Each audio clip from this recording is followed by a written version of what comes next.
Hi guys, welcome to the channel.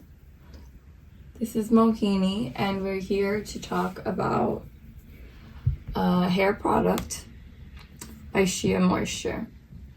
So I like to use leave-in since I have colored hair. After I come out the shower, I like to put on leave-in conditioners.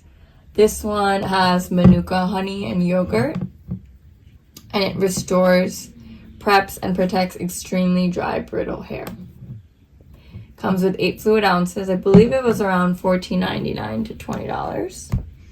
But it's formulated with no parabens, no phthalates, no mineral oils, and no animal testing or petroleum. So I like the application. You can just kind of spray it like a spritz.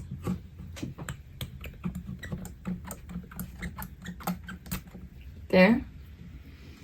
And it's a really great smell. It does have a little fragrance. I prefer my items to have fragrance, and it leaves your hair nourished, hydrated, and not feeling brassy, especially if you have colored hair.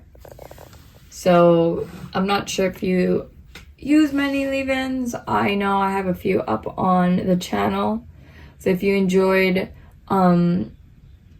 watching some of those, this is a really good one to try. That's more of an affordable option, and I also like their ingredients. So if you do purchase this product, let us know in the comments what you think and how it compares to some of the other products. If you enjoyed watching this video, don't forget to subscribe to our channel for new updates and product videos. Thanks so much for watching.